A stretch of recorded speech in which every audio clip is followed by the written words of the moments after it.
Welcome to Sleepy Science Odyssey. Tonight, healing. The remarkable processes by which bodies repair damage, from the molecular cascades that seal wounds to the immune responses that fight infection, from bone regeneration after fractures to the neuroplasticity that recovers function after brain injury, from the inflammatory responses that initiate repair to the resolution pathways that restore normal tissue, from the regenerative abilities of simple organisms to the limitations faced by complex mammals, from the psychological factors that influence recovery to the frontiers of regenerative medicine. We'll explore how healing works, why it sometimes fails, and what science is learning about enhancing the body's natural repair mechanisms. If you're new here, this channel is for people who need something to think about before they can stop thinking. Real medical science and biology, no exaggeration, just quiet facts in the dark. Let's begin. Wound healing proceeds through overlapping phases of hemostasis, inflammation, proliferation, and remodeling that must be precisely coordinated. The process of healing a simple skin wound illustrates the complexity of tissue repair, involving dozens of cell types, hundreds of signaling molecules, and carefully orchestrated temporal sequences. Understanding wound healing reveals both the sophistication of the body's repair mechanisms and the many points where healing can go wrong, leading to chronic wounds, excessive scarring, or infection. When skin is damaged, the first priority is stopping blood loss through hemostasis, the formation of a blood clot. Within seconds of injury, platelets adhere to exposed collagen in damaged blood vessels, becoming activated and releasing chemical signals. These activated platelets aggregate to form a platelet plug, while simultaneously initiating the coagulation cascade, a series of enzymatic reactions that ultimately converts the soluble protein fibrinogen into insoluble fibrin threads. These threads weave through the platelet plug, creating a stable clot that seals the wound. The clot serves multiple functions beyond preventing blood loss. It provides a provisional matrix, a temporary scaffold that cells can migrate across during healing. It contains growth factors released from platelets, including platelet-derived growth factor, or PDGF, transforming growth factor beta, or TGF-beta, and vascular endothelial growth factor, or VEGF. These factors attract immune cells, stimulate cell proliferation, and initiate the formation of new blood vessels. The clot also protects the wound from contamination and dehydration while repair processes begin. The inflammatory phase begins within hours of injury and can last several days. Damaged cells release damage-associated molecular patterns, or DAMPs, molecules that signal tissue damage to the immune system. These include ATP, DNA fragments, and proteins normally sequestered inside cells. DAMPs bind to pattern recognition receptors on immune cells, triggering inflammatory responses. Additionally, bacteria or other microorganisms entering through the wound are recognized by pathogen-associated molecular patterns, or PAMPs, further activating immunity. Neutrophils are typically the first immune cells to arrive at wounds, recruited by chemical gradients of cytokines and chemokines released by damaged tissue and activated platelets. Neutrophils phagocytose, engulf and digest bacteria and cellular debris, preventing infection while clearing the wound of damaged material. They release antimicrobial peptides and reactive oxygen species that kill microorganisms. However, these same molecules can damage healthy tissue if inflammation becomes excessive or prolonged, illustrating the double-edged nature of immune responses. Macrophages arrive at wounds within 1 to 2 days, recruited by signals from neutrophils and damaged tissue. Macrophages perform multiple crucial functions. They continue phagocytosing debris and pathogens, clearing the wound of material that would impede healing. They secrete growth factors including VEGF, PDGF, and TGF-beta that stimulate angiogenesis, formation of new blood vessels, and recruit fibroblasts that will rebuild the extracellular matrix. Importantly, macrophages exist in different activation states.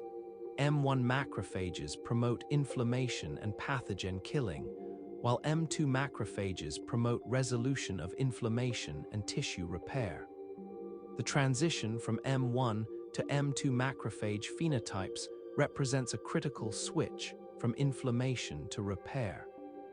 This transition is regulated by changing cytokine environments, lipid mediators, and interactions with other cells. When the transition fails to occur appropriately, inflammation persists, interfering with healing and potentially leading to chronic wounds. Understanding what controls macrophage phenotype switching is an active area of research with therapeutic implications. The proliferative phase overlaps with late inflammation, typically beginning 2 to 3 days after injury and lasting 1 to 2 weeks. This phase involves multiple processes occurring simultaneously. Angiogenesis, creating new blood vessels to supply oxygen and nutrients. Fibroplasia, with fibroblasts migrating into the wound and secreting collagen and other extracellular matrix components. Granulation tissue formation, creating a temporary matrix rich in blood vessels and cells. And reepithelialization, where epithelial cells at wound edges proliferate and migrate to cover the wound surface. Angiogenesis is triggered primarily by VEGF, which stimulates endothelial cells, the cells lining blood vessels, to proliferate, migrate, and form new vessel sprouts. These sprouts invade the wound space, guided by chemical gradients and physical cues from the extracellular matrix. The new vessels are initially leaky and disorganized, but become progressively more organized and functional. Adequate blood supply is essential for healing because actively healing tissue has high metabolic demands requiring oxygen and nutrients while producing waste products requiring removal. Fibroblasts are the workhorses of the proliferative phase, synthesizing the collagen that provides mechanical strength to healing tissue. Different collagen types serve different functions. Type III collagen is deposited first during early repair, providing rapid but relatively weak structure, while type I collagen deposited later provides greater strength. The ratio of type I to type III collagen increases over time as the wound remodels. Fibroblasts also secrete proteoglycans and glycoproteins that regulate matrix assembly and cell behavior. Reepithelialization begins within hours of injury as epithelial cells at wound margins change from their normal stationary state to a migratory phenotype. These cells proliferate, providing more cells to cover the wound, and migrate across the wound bed, moving along the provisional matrix left by the clot and later along the granulation tissue. The migrating epithelial cells secrete enzymes that modify the matrix they're moving through, creating pathways for migration. When epithelial cells from opposite wound edges meet, they stop migrating, a phenomenon called contact inhibition, and begin differentiating to recreate the layered structure of normal skin. Wound contraction reduces the wound area that must be filled with new tissue, significantly accelerating closure. Myofibroblasts, specialized fibroblasts that contain contractile proteins similar to smooth muscle, develop within wounds and exert forces that pull wound edges together. Wound contraction can reduce wound size by 40 to 80% in loose-skinned areas, though it's less effective in tight-skinned areas. Excessive contraction creates contractures, deforming scars that can restrict movement, particularly problematic across joints. The remodeling phase begins approximately 2 to 3 weeks after injury and can continue for months to years. During this phase, the initially disorganized extracellular matrix is reorganized and strengthened. Collagen fibers are realigned along lines of mechanical stress, increasing tensile strength. Excess cells are removed through apoptosis, programmed cell death. The dense network of blood vessels formed during proliferation regresses, with many vessels disappearing as metabolic demands decrease. The goal is restoring tissue that approximates normal structure and function. Matrix metalloproteinases, or MMPs, are enzymes that degrade extracellular matrix components, playing crucial roles in remodeling. MMPs break down old, disorganized matrix, while new, better organized matrix is synthesized. The balance between MMPs and their inhibitors, tissue inhibitors of metalloproteinases, or TIMPs, determines whether matrix is being built up or broken down. In chronic wounds, MMP activity often exceeds TIMP activity, preventing the accumulation of stable matrix. In fibrotic conditions, the opposite occurs, with excessive matrix accumulation. Scar formation is the normal outcome of dermal healing in mammals.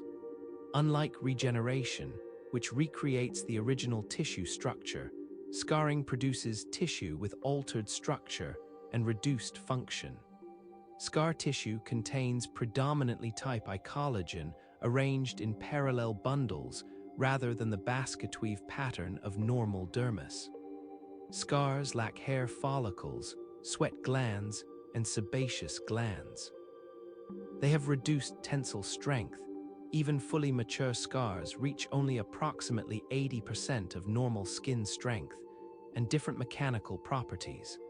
The distinction between scarring and regeneration is not absolute, but rather a spectrum. Some tissues regenerate well. Liver, bone, and intestinal epithelium can recreate near-normal structure. Other tissues scar predictably. Heart muscle after infarction, spinal cord after injury, and deep skin wounds all produce scars. Understanding why some tissues regenerate while others scar is a fundamental question in regenerative medicine. Proposed explanations include differences in progenitor cell populations, extracellular matrix composition, immune responses, and the presence or absence of specific signaling pathways. Fetal wound healing offers insights into scarless repair. Fetuses in utero heal skin wounds without scarring through the second trimester of human development. Fetal wounds show reduced inflammation, different growth factor profiles, and extracellular matrix with higher hyaluronic acid content compared to adult wounds. As development proceeds, the transition from scarless to scar-forming healing occurs, suggesting that developmental programs favoring regeneration are lost. Attempts to recapitulate fetal healing conditions in adults have shown promise in experimental settings, but face challenges in clinical translation. Chronic wounds represent failures of the normal healing cascade, remaining in inflammatory or proliferative phases for months or years without progressing to closure. Diabetic foot ulcers, venous leg ulcers, and pressure ulcers affect millions of people, causing pain, disability, and healthcare costs. Chronic wounds typically show persistent inflammation with excessive protease activity, degrading growth factors and matrix, impaired angiogenesis with inadequate blood supply, cellular senescence with fibroblasts losing proliferative capacity, and biofilms, bacterial communities encased in protective matrices resistant to immune clearance and antibiotics.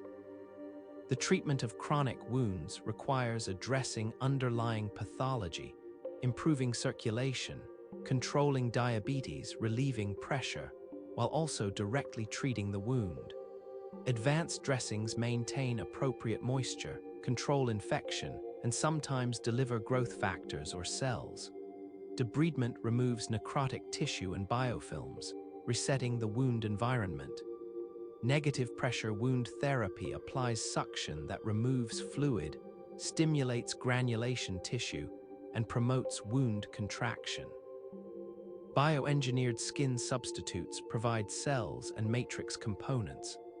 Despite these interventions, healing chronic wounds remains challenging, with significant failure rates. Hypertrophic scars and keloids represent excessive healing responses, where collagen accumulation continues beyond normal remodeling. Hypertrophic scars remain within wound boundaries and may regress over time, while keloids extend beyond original wound margins and rarely regress spontaneously. Both create cosmetic concerns and functional impairment. The mechanisms driving excessive scarring involve genetic factors, mechanical tension, prolonged inflammation, and dysregulated growth factor signaling. Treatments include corticosteroid injections, silicone sheeting, laser therapy, and surgical excision, though keloids particularly tend to recur. The molecular signaling networks regulating wound healing involve extraordinary complexity. Growth factors including PDGF, TGF-beta, FGF, EGF, and VEGF activate receptor tyrosine kinases or other receptors, triggering intracellular signaling cascades through pathways including MAPK, Pi3K-AKT, JAK-STAT, and SMOD pathways. These pathways regulate gene expression, controlling cell proliferation, migration, differentiation, and survival. Crosstalk between pathways creates feedback loops and integration points where multiple signals converge, allowing context-dependent responses. The extracellular matrix composition changes dynamically during healing, influencing cell behavior through biochemical and mechanical signals. Early wounds contain fibrin and fibronectin, providing provisional matrices. As healing progresses, type III collagen, proteoglycans including versicin and decorin, and glycoproteins including tennosin C accumulate. Later, type I collagen predominates. Matrix stiffness increases during healing, affecting cell differentiation. Mesenchymal stem cells differentiate toward fibroblastic lineages on stiff matrices, while soft matrices favor other fates. Integrin receptors bind matrix components, transmitting mechanical information into biochemical signals. The role of oxygen in wound healing is complex and context-dependent. Adequate oxygen is necessary for cellular metabolism, collagen synthesis, and immune function. Hypoxia, low oxygen, in wounds impairs healing. However, mild hypoxia can trigger adaptive responses, including VEGF expression, promoting angiogenesis. Hyperbaric oxygen therapy, breathing pure oxygen at elevated pressure, increases tissue oxygen levels and is used for certain chronic wounds and radiation injuries, though evidence for efficacy varies by indication and optimal protocols remain debated. Nitric oxide plays multiple roles in wound healing, produced by various nitric oxide synthase enzymes in different cell types. NO promotes vasodilation, improving blood flow. It has antimicrobial properties. It regulates inflammation and promotes angiogenesis. However, excessive NO production can damage tissue through formation of peroxynitrite and other reactive species. The balance of NO production and scavenging influences healing outcomes, and modulating NO levels represents a potential therapeutic target.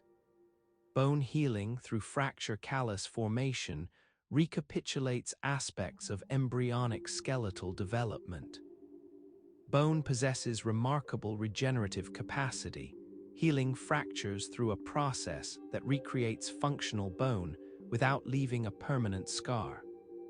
Unlike most adult tissues that heal through fibrosis, bone healing involves recapitulation of developmental programs that formed the skeleton embryonically.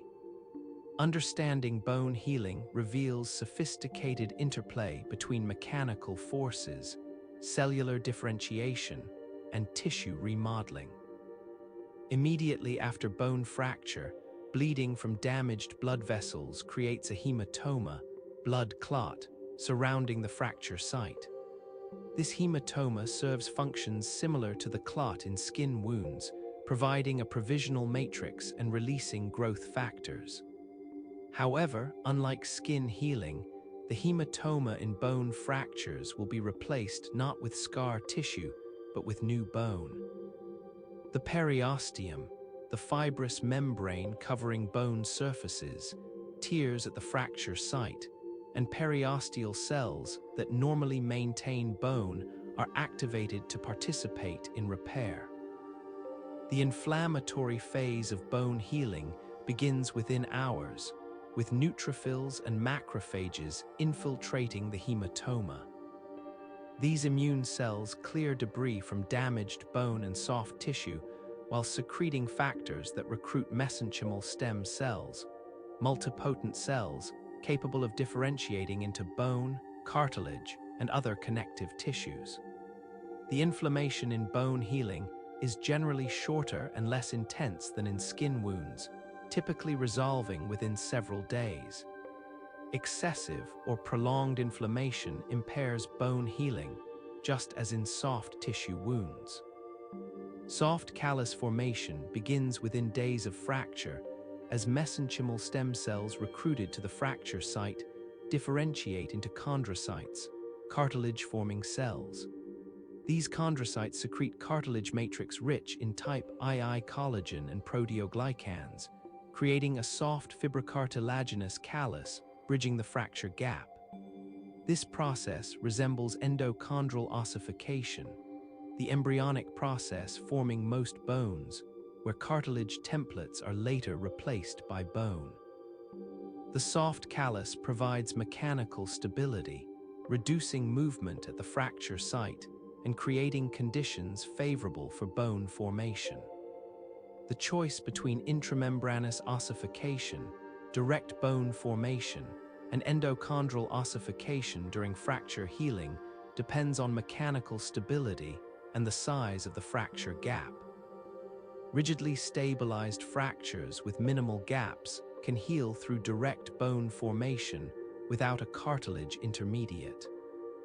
However, most fractures involve some movement and gaps, triggering the endochondral pathway with cartilage callus formation.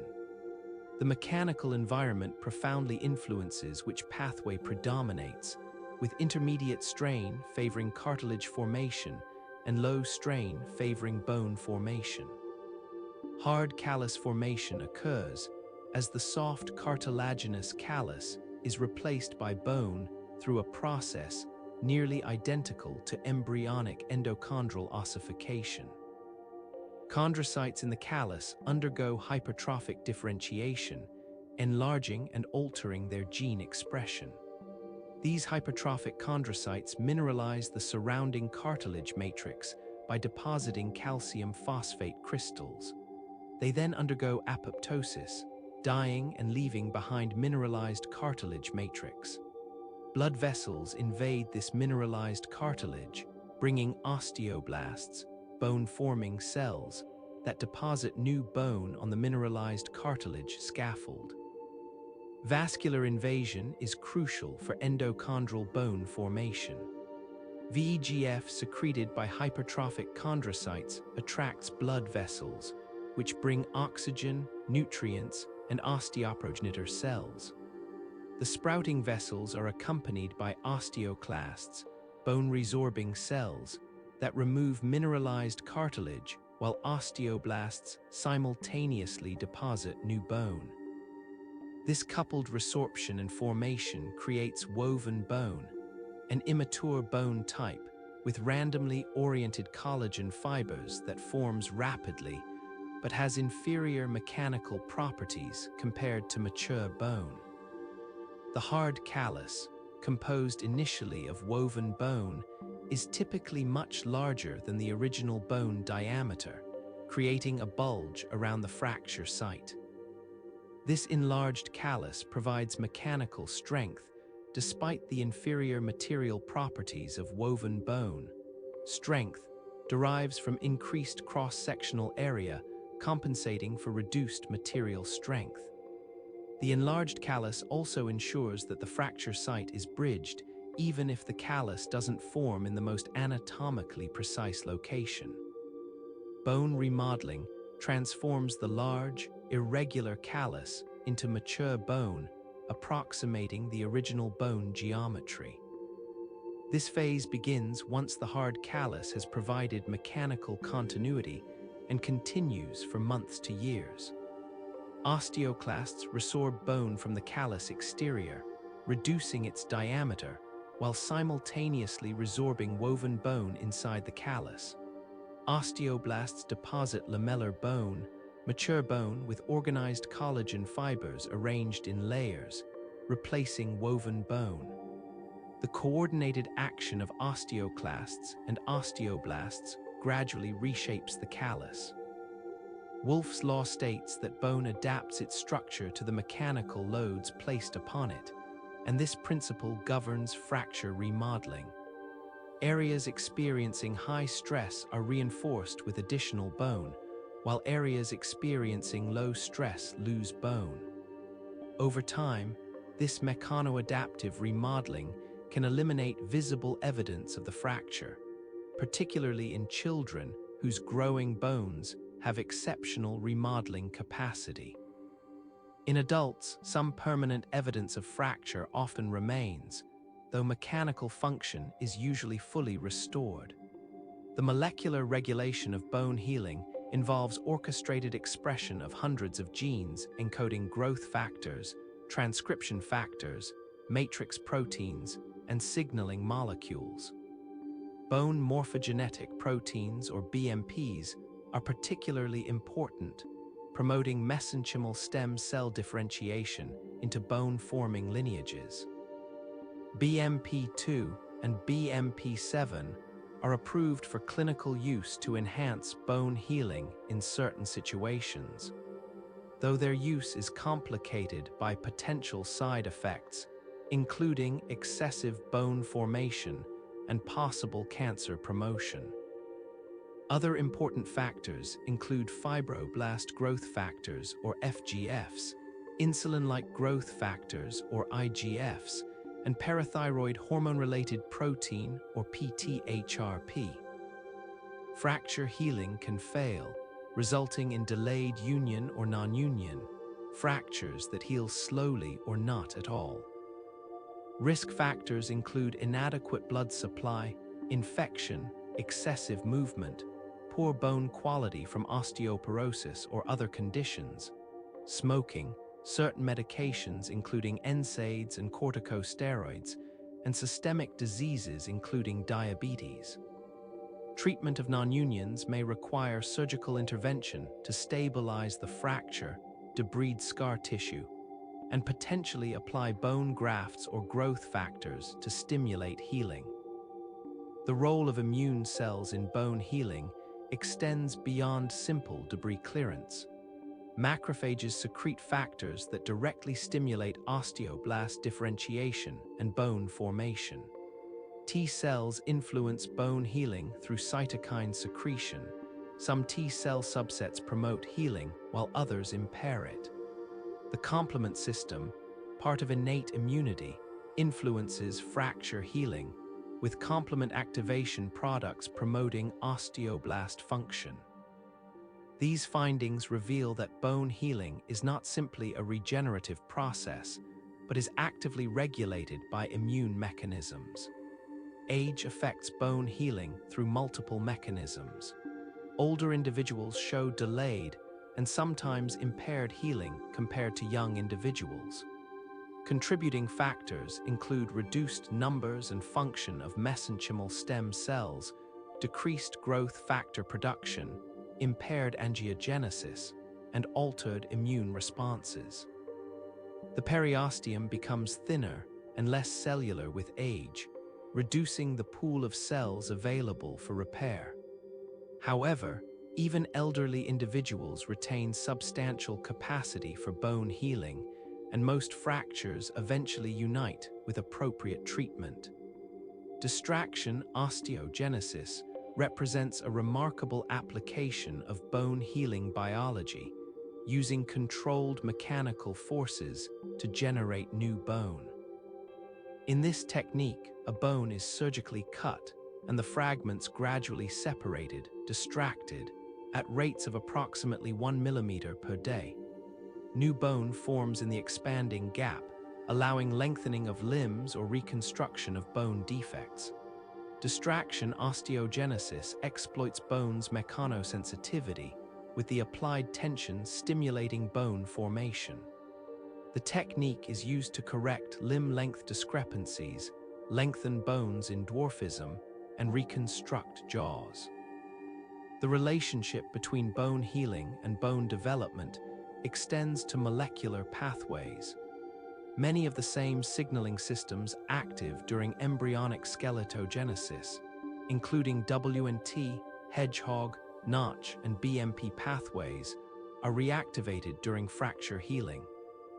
This developmental recapitulation suggests that fracture healing co-ops programs established during evolution for building the skeleton initially. Understanding these shared pathways illuminates both development and repair while suggesting therapeutic targets. Mechanical stimulation during healing profoundly affects outcomes. Some movement at fracture sites can enhance healing by stimulating cellular activity, while excessive movement prevents healing by disrupting forming tissue. The optimal level of mechanical stimulation, the strain window, depends on healing stage, with early healing tolerating less movement than later healing. Low-intensity pulsed ultrasound, or LIPUS, delivers mechanical energy to fracture sites and is FDA approved for accelerating fresh fractures and treating non-unions, though meta-analyses show modest effects. The comparison between bone healing and bone regeneration in highly regenerative species reveals interesting differences. Zebrafish and salamanders can regenerate amputated fins or limbs, including bone through blastema formation, masses of dedifferentiated cells that redifferentiate to recreate lost structures. Mammalian fracture healing doesn't involve such extensive dedifferentiation, but relies on resident stem cell populations and developmental pathway reactivation. Understanding what permits dedifferentiation and blastema formation in some species might inform strategies to enhance mammalian bone regeneration. The immune system distinguishes self from non-self through complex recognition mechanisms, and healing depends on appropriate immune responses. The immune system faces a fundamental challenge during healing.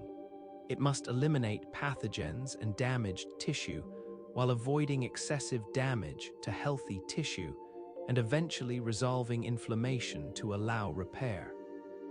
This requires distinguishing self from non-self, recognizing damaged self, and executing appropriate responses that change over time from pro-inflammatory to pro-resolution. Understanding immune regulation of healing reveals why some conditions involve excessive inflammation that impairs healing, while others involve inadequate inflammation that allows infection. Innate immunity provides immediate, non-specific defense against pathogens and damage.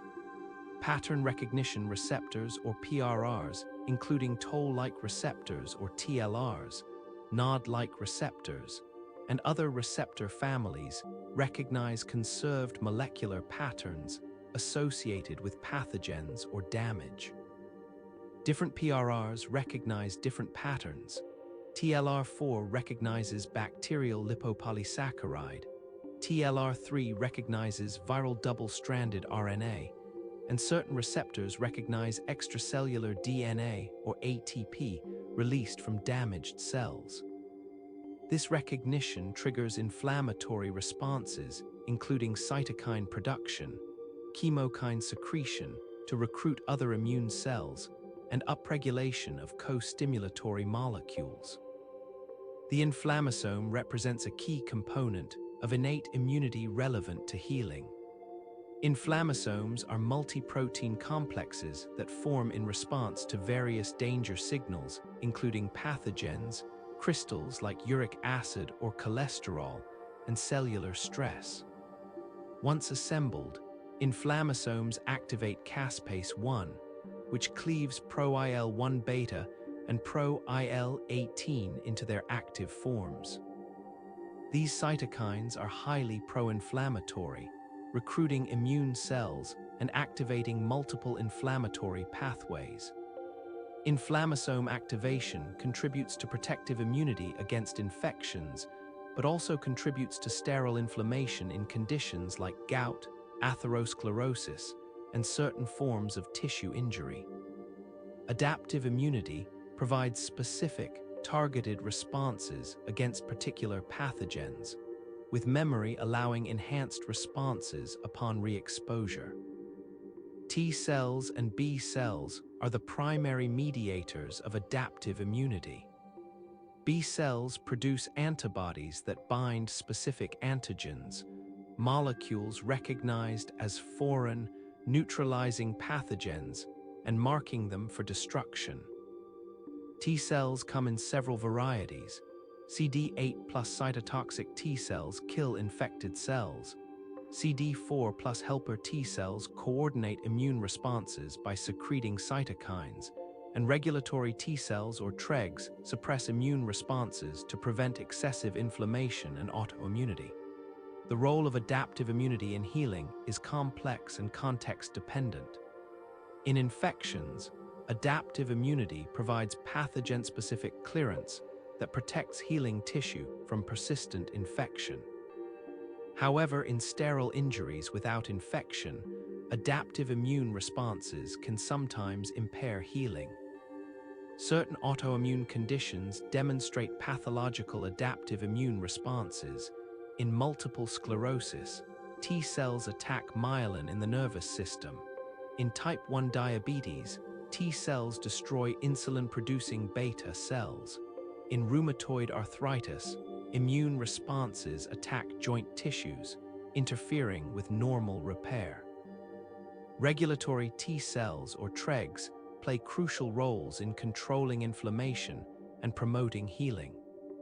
TREGs suppress excessive immune responses through multiple mechanisms, including secreting anti-inflammatory cytokines like IL-10 and TGF-beta, expressing surface molecules that inhibit other immune cells, and competing for growth factors needed by effector immune cells.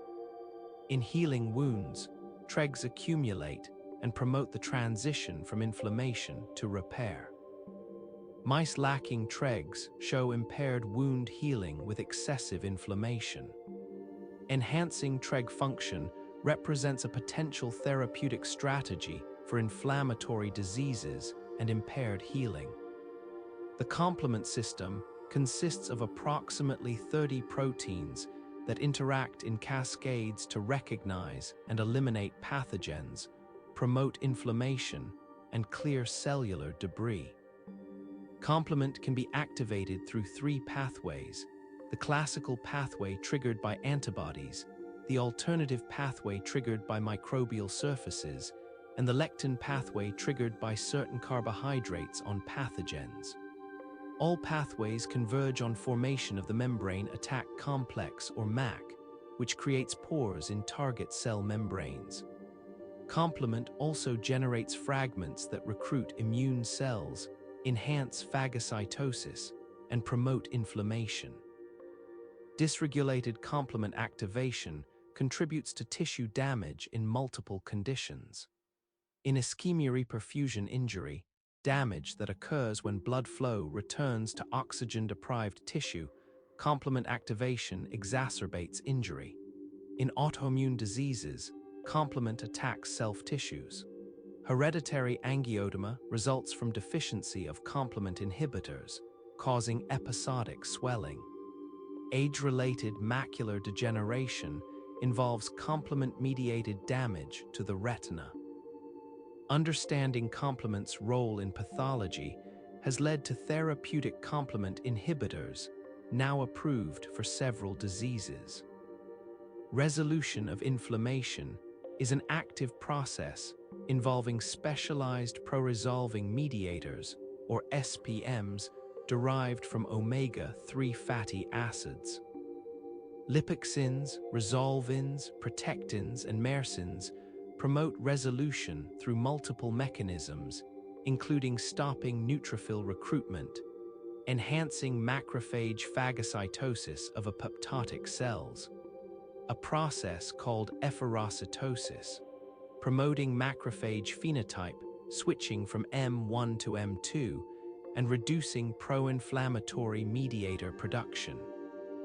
The discovery that resolution is actively regulated rather than simply the passive waning of inflammation has therapeutic implications.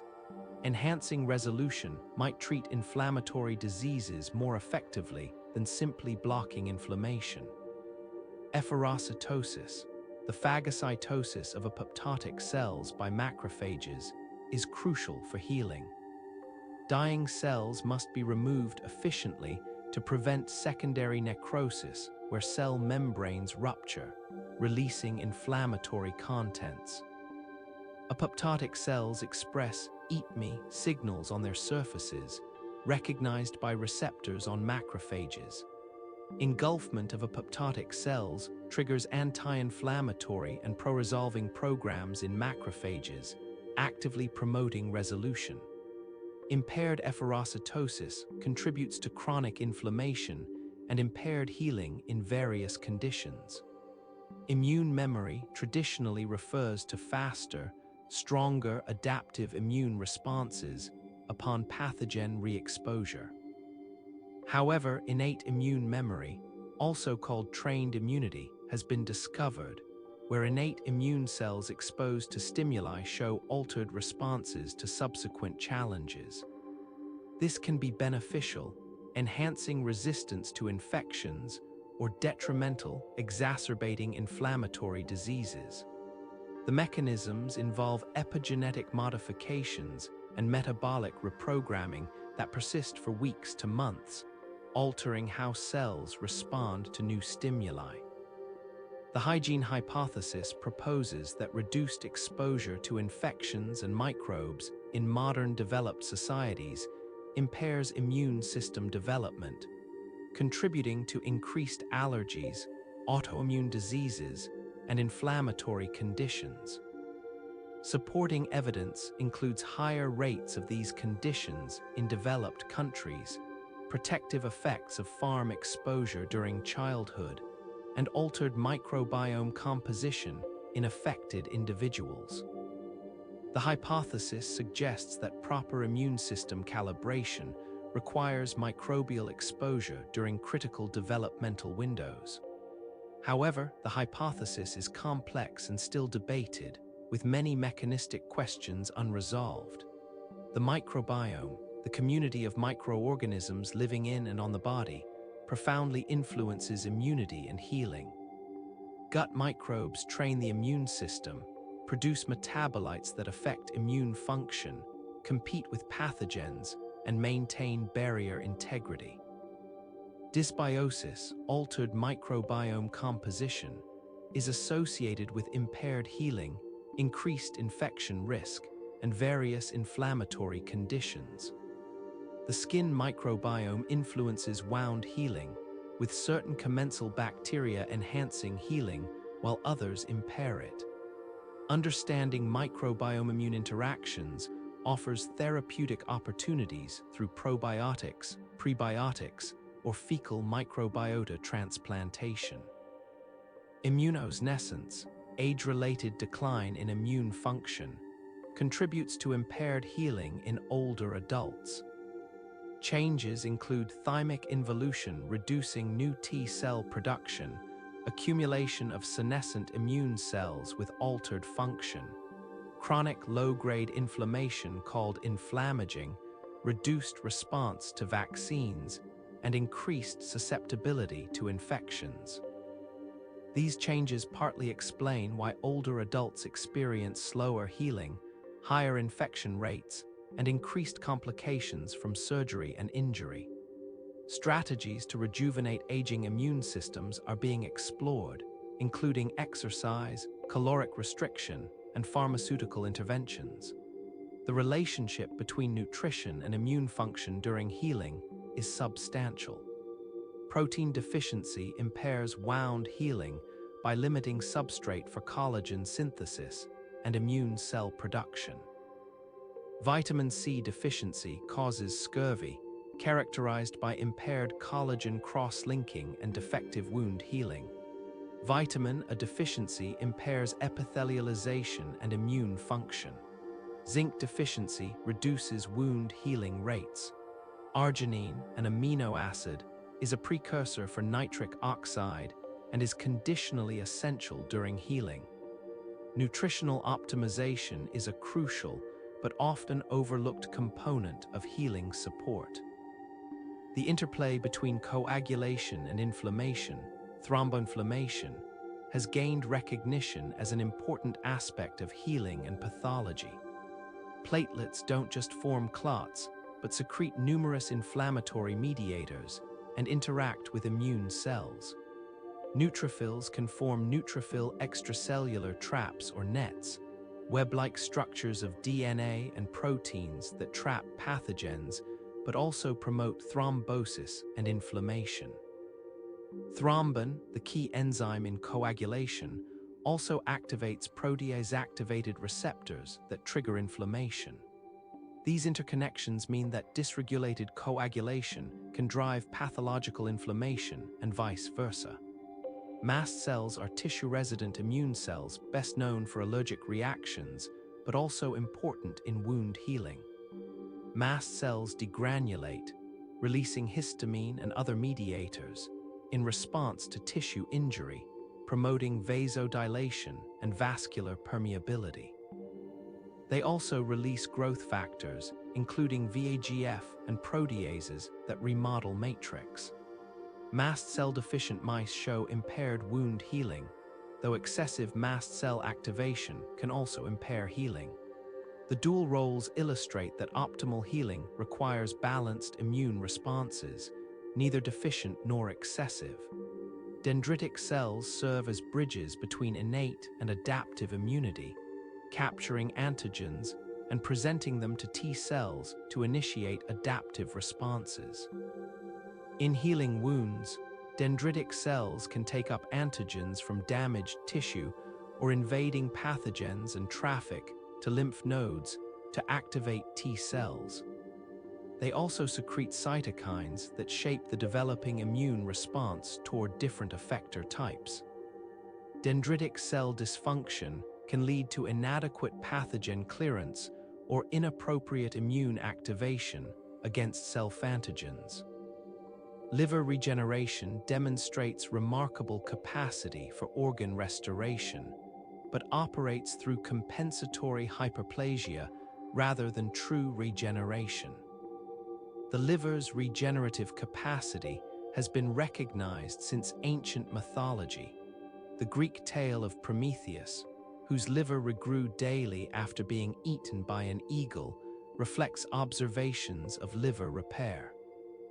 Modern understanding reveals that liver regeneration is actually compensatory hyperplasia, where remaining liver tissue enlarges to restore organ mass and function without recreating anatomically identical structure. Nevertheless, the liver's regenerative capacity exceeds that of most organs, making it a model for studying tissue restoration. Partial hepatectomy, surgical removal of liver portions, triggers compensatory growth in remaining tissue. If approximately 70% of a rodent liver is removed, the remaining 30% grows to nearly restore original liver mass within 1 to 2 weeks. This occurs primarily through proliferation of normally quiescent hepatocytes, the main functional cells of the liver, which enter the cell cycle and divide. Most hepatocytes divide once or twice, then return to quiescence once appropriate liver mass is achieved. Similar regenerative responses occur in humans, making living donor liver transplantation possible. The mechanisms triggering liver regeneration involve multiple pathways. Hepatocyte growth factor, or HGF, is a key mitogen growth factor stimulating cell division for hepatocytes.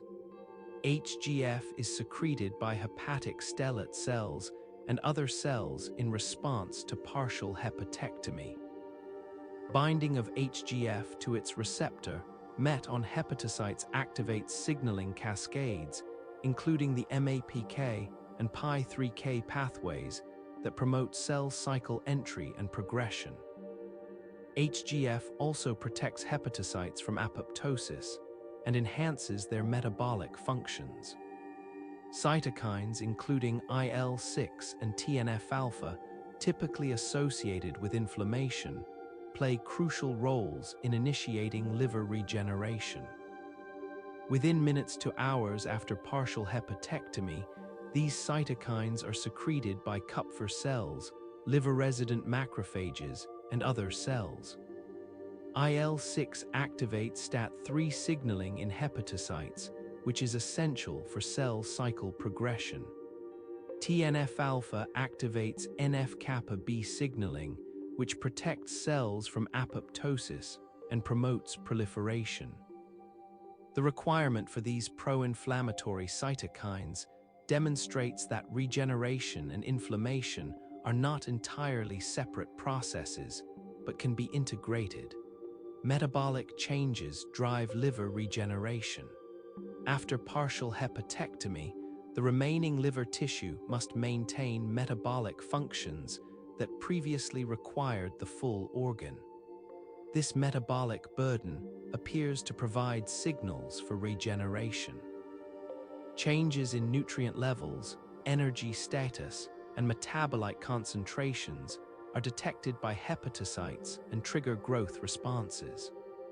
The mechanistic target of rapamycin or mTOR pathway, which integrates nutrient and growth factor signals, is essential for liver regeneration. Inhibiting mTOR blocks regenerative growth. Termination of liver regeneration once appropriate size is reached involves multiple mechanisms. The size-sensing mechanisms remain incompletely understood, but proposed factors include mechanical signals from increasing cell density, accumulation of growth inhibitors as liver mass increases, and restoration of normal liver-to-body mass ratio sensed through metabolic parameters. TGF-beta acts as a regeneration terminator, inhibiting hepatocyte proliferation. As liver mass increases, TGF-beta signaling strengthens, eventually overcoming proproliferative signals and returning hepatocytes to quiescence. Liver progenitor cells or oval cells contribute to regeneration when hepatocyte proliferation is blocked or when liver damage is severe and chronic. These cells reside in the canals of Hering, the junctions between hepatocytes and bile ducts, and can differentiate into both hepatocytes and cholangiocytes, bile duct cells. In conditions where hepatocytes cannot proliferate effectively, oval cells expand and differentiate, contributing to tissue restoration. However, under normal regeneration conditions with healthy hepatocytes, oval cells play minimal roles. The biliary tree, the network of ducts carrying bile from the liver, also regenerates after injury, though through different mechanisms than hepatocyte regeneration. Cholangiocytes lining bile ducts proliferate in response to damage, guided by signaling pathways including Notch, hedgehog, and W&T. The biliary tree must maintain its complex branching architecture during regeneration, requiring coordinated cell proliferation, migration, and morphogenesis. How this architectural complexity is recreated during repair remains incompletely understood. Liver fibrosis represents failed regeneration where chronic injury leads to excessive extracellular matrix deposition, scarring, and progressive loss of function. Hepatic stellate cells, normally quiescent cells storing vitamin A, become activated during chronic injury, transforming into myofibroblast-like cells that secrete large amounts of collagen and other matrix proteins. Persistent inflammation from chronic hepatitis, alcohol abuse, or metabolic diseases drives ongoing stellate cell activation and fibrosis. Advanced fibrosis creates cirrhosis, severe scarring that disrupts liver architecture and impairs function. Liver fibrosis was once considered irreversible, but evidence now shows that early to moderate fibrosis can regress if the underlying cause is removed.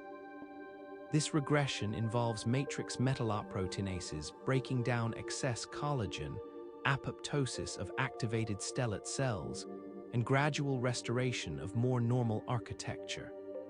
Treatments targeting fibrosis are being developed, including drugs that inhibit stellate cell activation, promote stellate cell apoptosis, or enhance matrix degradation.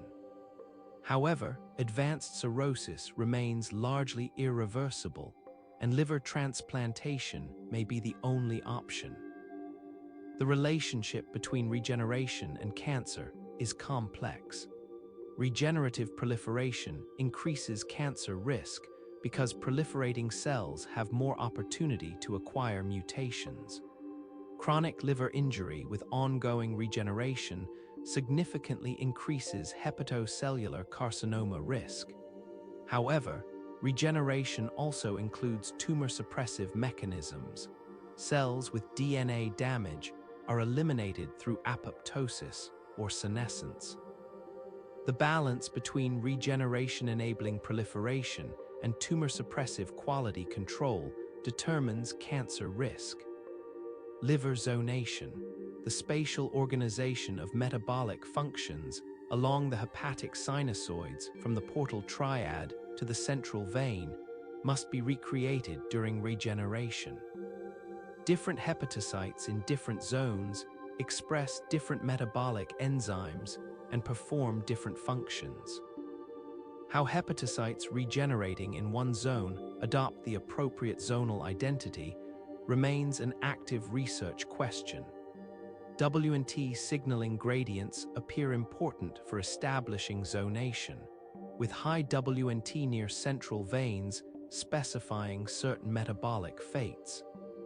The evolutionary conservation of liver regenerative capacity across vertebrates suggests this capacity is ancient and important.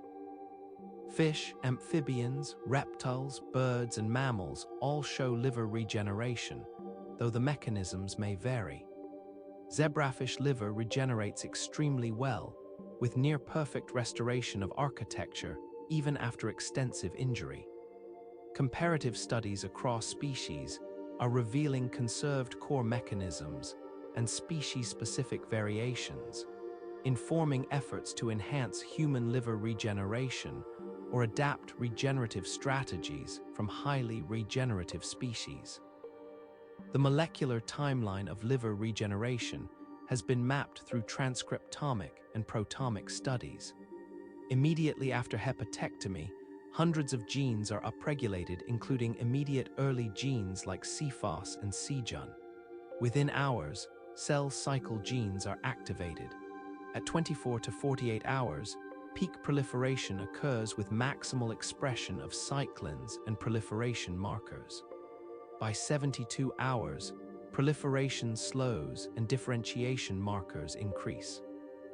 Understanding this temporal coordination reveals potential intervention points to enhance or modulate regeneration. The role of bile acids in liver regeneration has emerged as an important regulatory mechanism. After hepatectomy, bile acid concentrations in liver increase due to reduced liver mass to process the same bile acid pool. Bile acids activate the farnesoid X receptor, or FXR, a nuclear receptor that regulates metabolism and cell proliferation. FXR activation influences hepatocyte proliferation both positively and negatively depending on context, illustrating the complex regulatory networks controlling regeneration. Non-parenchymal cells, including sinusoidal endothelial cells, Kupffer macrophages, and stellate cells, all contribute to liver regeneration through paracrine signaling. Sinusoidal endothelial cells secrete growth factors, including HGF and WNT ligands. Kupffer cells secrete cytokines initiating regeneration. Stellate cells produce HGF and matrix that supports hepatocyte proliferation. These interactions demonstrate that regeneration is a multicellular process requiring coordination among diverse cell types, not simply hepatocyte-intrinsic proliferation. Peripheral nerve regeneration can restore function after injury, but faces challenges including slow growth rates and guidance errors. Peripheral nerves, nerves outside the brain and spinal cord, can regenerate after injury, unlike central nervous system nerves. This regenerative capacity allows functional recovery after peripheral nerve damage from trauma, surgery, or disease. However, regeneration is slow, often incomplete, and prone to errors that limit recovery. Understanding peripheral nerve regeneration mechanisms reveals both the remarkable capacity for neural repair and the significant obstacles to functional restoration. Peripheral nerves consist of axons, the long projections of neurons that transmit signals, surrounded by myelin sheaths produced by Schwann cells, all enclosed within connective tissue sheaths. When a peripheral nerve is severed, the axon segment disconnected from the neuronal cell body undergoes Wallerian degeneration, a process where the axon and its myelin sheath fragment and are cleared by Schwann cells and macrophages. This creates a relatively cell-free environment in the nerve distal to the injury. Axonal regeneration begins within days of injury as the damaged axon forms a growth cone, a specialized structure at the axon tip that can navigate through the environment.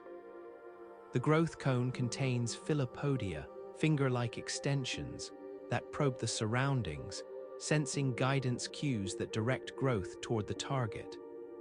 Growth cones respond to attractive and repulsive cues, growing toward targets while avoiding inappropriate regions. The molecular mechanisms of growth cone guidance involve cell adhesion molecules, growth factors, and guidance molecules like netrins, slits, semaphorins, and ephrins. Schwann cells in the distal nerve segment undergo phenotypic changes after injury, dedifferentiating from myelinating cells to a repair-supportive state. These repair Schwann cells proliferate, filling the nerve distal to injury with bands of Bungner, columns of Schwann cells aligned along the original nerve pathway. These Schwann cell columns secrete growth factors, including nerve growth factor, or NGF, brain-derived neurotrophic factor, or BDNF, and glial cell line-derived neurotrophic factor, or GDNF, which support axon survival and growth. They also express adhesion molecules that provide substrates for axon elongation. The rate of axonal regeneration in peripheral nerves is approximately 1 to 3 millimeters per day, much slower than the original development of these axons during embryonic development.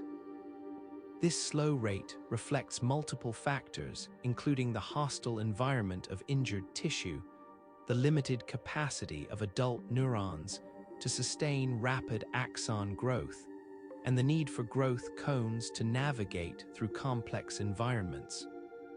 The slow rate has clinical implications. Injuries far from targets may require months to years for axons to reach their destinations, during which muscle denervation and sensory receptor loss may become irreversible. Nerve gaps, spaces between the proximal and distal nerve segments after injury, pose significant obstacles to regeneration. If the nerve ends are closely opposed, axons can bridge the gap and enter the distal nerve segment. However, large gaps prevent axons from finding the distal segment, and they may form neuromas, disorganized tangles of axons, Schwann cells, and fibroblasts. Surgical repair of nerve gaps involves nerve grafts, segments of donor nerve providing guidance structures, or nerve conduits, artificial tubes providing physical guidance and potentially delivering growth factors.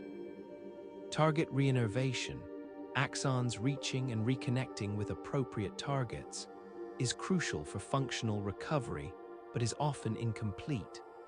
Sensory axons must reconnect with sensory receptors, motor axons must reconnect with muscle fibers, and ideally each axon should reconnect with its original target.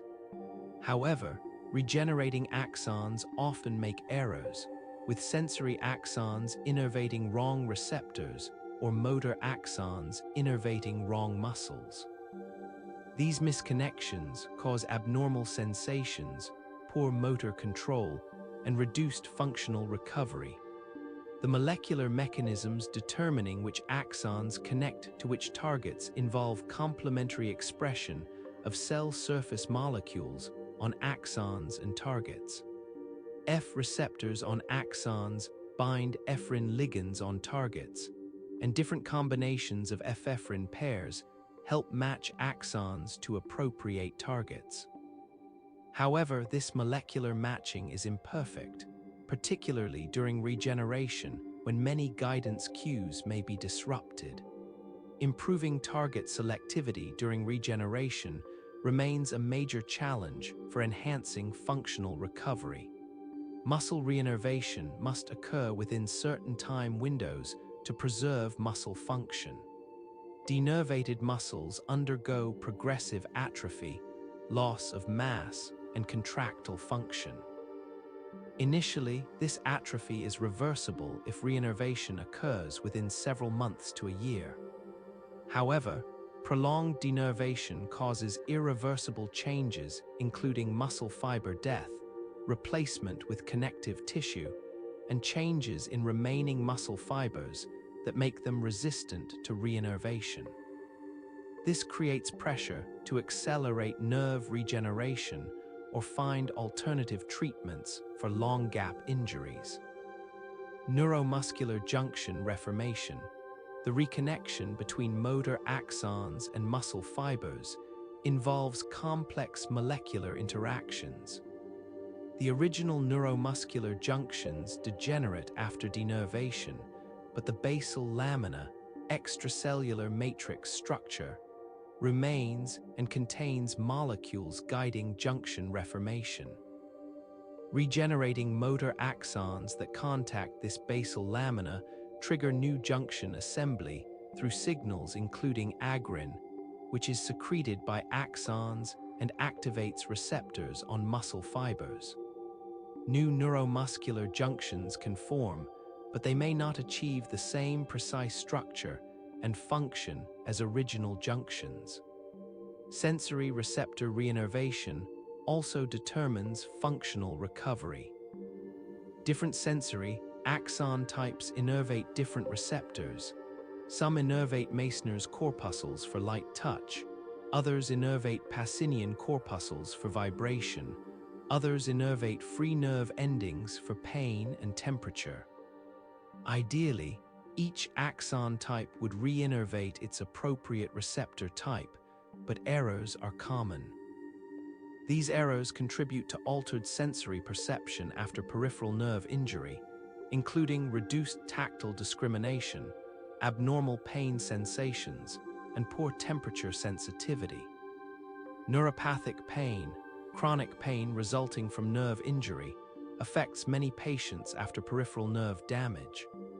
Multiple mechanisms contribute, including spontaneous activity in damaged nerves, altered signaling in spinal cord pain pathways, and changes in brain pain processing. Damaged axons can develop abnormal excitability, firing spontaneously or excessively in response to stimuli. Schwann cells and immune cells release factors that sensitize axons.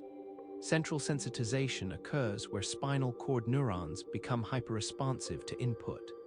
These changes can produce chronic pain persisting long after the injury. Neurotrophic factors, proteins supporting neuron survival and growth, have been explored as therapeutic agents to enhance peripheral nerve regeneration. NGF, BDNF, GDNF, and others promote axon growth and neuron survival in experimental models. However, clinical translation has proven challenging. Delivering adequate concentrations to injury sites, maintaining sustained release, and avoiding side effects from systemic delivery are obstacles. Gene therapy approaches delivering neurotrophic factor genes to injury sites show promise, but remain experimental. Electrical stimulation of peripheral nerves can enhance regeneration in experimental models and some clinical studies. Brief electrical stimulation applied shortly after nerve repair increases the speed and extent of axon growth, potentially through triggering intracellular signaling cascades that activate regeneration-associated genes. The optimal stimulation parameters, mechanisms of action, and clinical utility are still being determined, but this represents a potentially simple intervention that could improve outcomes. The comparison between peripheral and central nervous system regeneration reveals why peripheral nerves can regenerate while CNS axons cannot. Peripheral nervous system Schwann cells support regeneration, while CNS oligodendrocytes and astrocytes inhibit it. The peripheral nervous system environment contains growth-promoting molecules, while the CNS environment contains growth inhibitors, including myelin-associated proteins and chondroitin sulfate proteoglycans. Peripheral neurons upregulate regeneration-associated genes after injury, while CNS neurons do not do so as robustly. Understanding these differences guides efforts to promote CNS regeneration. The intrinsic growth capacity of neurons changes with development, with embryonic neurons showing greater regenerative capacity than adult neurons. This reflects changes in gene expression programs, with developmental growth programs being suppressed in mature neurons. Manipulations that reactivate developmental programs, for example, deleting tumor suppressors like PTEN or activating mTOR, can enhance axon regeneration in adult neurons. However, completely reactivating growth programs risks uncontrolled growth and tumor formation, requiring carefully balanced interventions. Schwann cell transplantation has been explored as a therapy to enhance nerve regeneration, particularly for spinal cord injuries, where Schwann cells might provide growth-permissive bridges through inhibitory CNS environments. Autologous Schwann cells harvested from patients' peripheral nerves can be expanded in culture and transplanted to injury sites.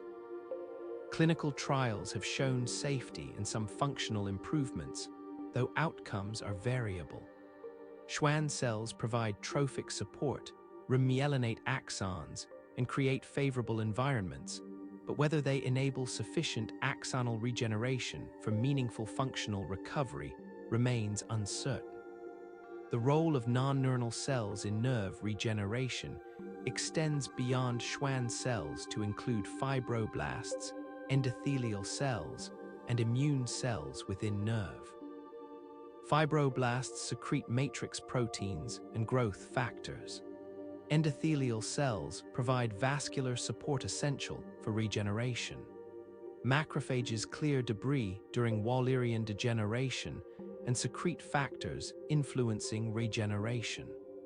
The coordinated activities of these diverse cell types determine regeneration outcomes, and therapeutic strategies targeting multiple cell types might be more effective than neuron-only approaches.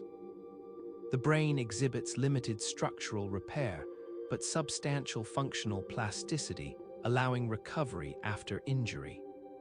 Unlike peripheral nerves, the adult mammalian brain and spinal cord show very limited ability to regenerate severed axons or replace lost neurons. However, the brain demonstrates remarkable functional plasticity, the ability to reorganize connections and functions that can mediate recovery after injury. Understanding brain plasticity reveals both the constraints on CNS regeneration and the mechanisms supporting functional recovery.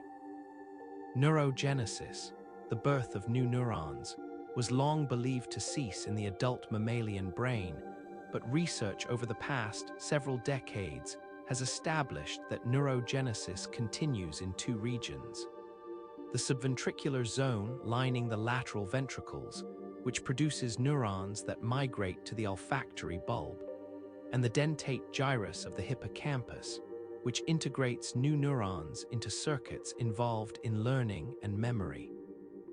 These regions retain neural stem cells capable of proliferating and differentiating into neurons throughout life.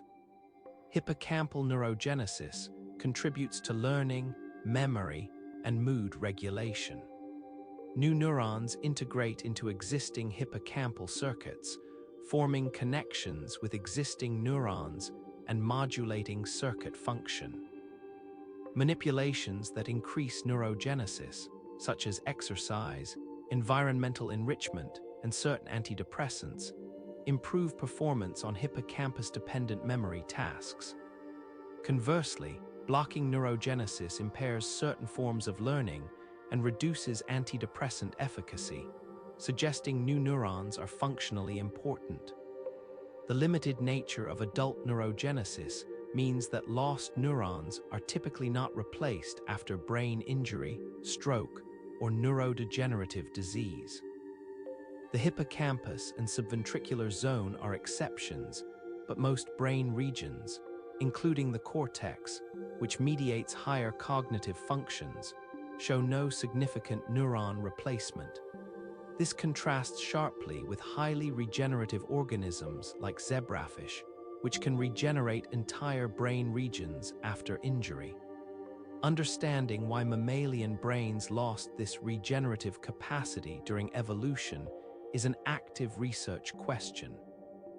Axon regeneration in the adult mammalian CNS is strongly inhibited by multiple factors in the brain environment.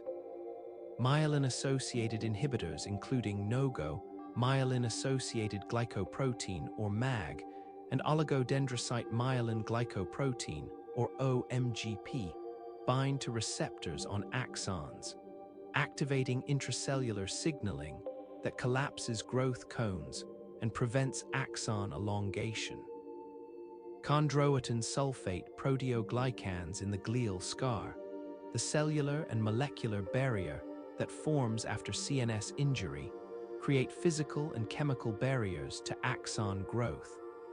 The combination of these inhibitory signals creates an environment hostile to regeneration. The glial scar forms after CNS injuries through activation and proliferation of astrocytes, star-shaped glial cells that normally support neuron function.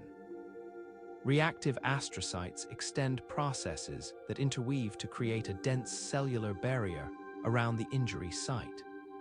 These cells secrete chondroitin sulfate proteoglycans and other inhibitory molecules that prevent axon growth. The glial scar was traditionally viewed as purely detrimental, but recent research reveals beneficial functions, including containing inflammation, preventing spread of damage, and maintaining blood-brain barrier integrity. The challenge is finding ways to preserve protective functions while reducing regeneration inhibition.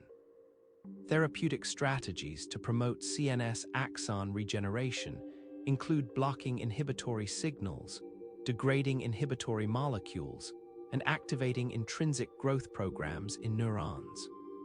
Blocking no-go signaling or enzymatically digesting chondroitin sulfate proteoglycans with chondroitinase enhances axon growth in experimental models.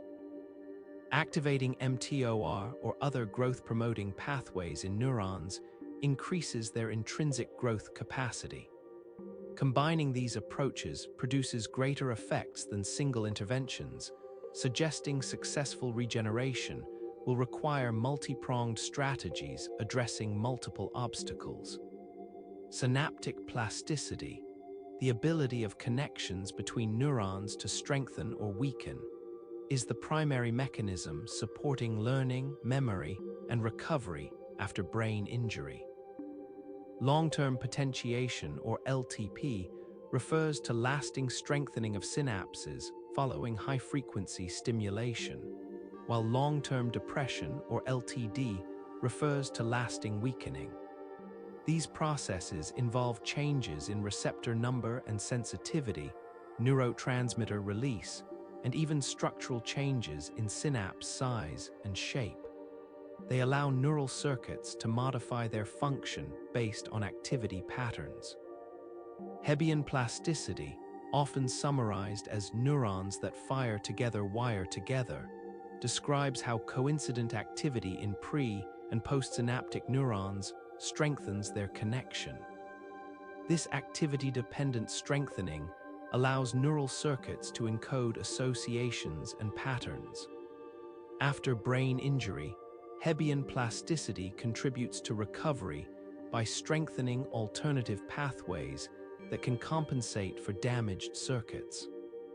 Rehabilitation therapies exploit Hebbian plasticity by promoting repeated activation of recovering circuits, strengthening them through use. Structural plasticity involves physical changes in neural circuits, including formation of new synapses, elimination of existing synapses, and growth or retraction of dendritic branches. These structural changes occur throughout life in response to learning and experience. After brain injury, peri-infarct cortex, regions adjacent to damaged areas, shows increased structural plasticity with new dendrites, spines, and synapses forming. This structural remodeling contributes to functional recovery by establishing new connections that bypass damaged circuits. Remapping of cortical representations demonstrates brain plasticity after injury. If a stroke damages the motor cortex region controlling the arm, rehabilitation can sometimes lead to adjacent cortical regions assuming arm control functions. Similarly, sensory cortex representations can shift. If a finger is amputated, the cortical region that previously represented that finger can become responsive to adjacent fingers. This remapping has limits. Distant cortical regions cannot easily assume functions of damaged areas, but it allows some functional recovery through reorganization. Critical periods are developmental time windows when neural circuits show heightened plasticity and are particularly sensitive to experience. The classic example is visual cortex development, where visual experience during early postnatal life is crucial for normal development. Monocular deprivation during critical periods causes permanent loss of visual function in the deprived eye. most critical periods close in childhood, after which plasticity declines. Understanding what opens and closes critical periods could inform strategies to reopen plasticity in adulthood to promote recovery or learning.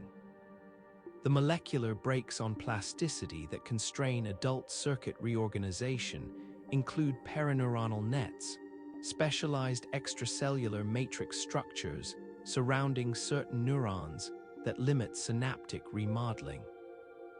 Enzymatic degradation of perineuronal nets can reopen plasticity in adult visual cortex, allowing recovery from amblyopia that would not occur without intervention. Similar approaches might enhance recovery after other injuries by removing brakes that normally constrain plasticity. However, unconstrained plasticity has risks including seizures and uncontrolled circuit reorganization.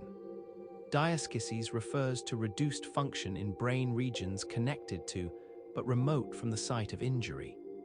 For example, a stroke in the motor cortex can cause reduced activity in connected regions of the thalamus, cerebellum, and contralateral cortex. Some recovery from diaskesis occurs naturally over weeks to months as the remote regions regain more normal activity. Interventions that stimulate these remote regions or strengthen their connections may accelerate recovery from diaskesis. Stroke recovery illustrates multiple plasticity mechanisms working together. In the first days to weeks after stroke, recovery occurs partly through resolution of edema and inflammation, restoration of blood flow to penumbral regions, areas with reduced but not absent blood flow, and recovery of neurons that were impaired but not killed. Later recovery increasingly involves plasticity, with peri-infarct cortex, undamaged hemisphere, and connected regions reorganizing to compensate for lost tissue. Rehabilitation techniques, including constraint-induced movement therapy and task-specific training, promote plasticity and improve outcomes. Spinal cord injury recovery faces even greater challenges than brain injury because severed axons must regenerate across the injury site to restore function. Functional recovery after partial injuries occurs through plasticity in spared pathways, sprouting of intact axons to form new connections, and training-induced strengthening of alternative circuits. Complete injuries, severing all pathways, leave no substrate for spontaneous recovery, making regeneration across the lesion necessary. Bridging strategies including cellular grafts and biomaterial scaffolds are being developed to provide growth-permissive environments. Stem cell therapies for CNS injuries aim to replace lost cells, provide trophic support, or create cellular bridges for axon growth. Neural stem cells, mesenchymal stem cells, and induced pluripotent stem cells have all been tested in experimental models and clinical trials.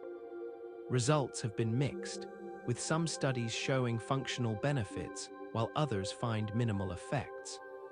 Challenges include ensuring transplanted cells survive, integrate appropriately, and contribute to functional circuits rather than forming tumors or inappropriate connections.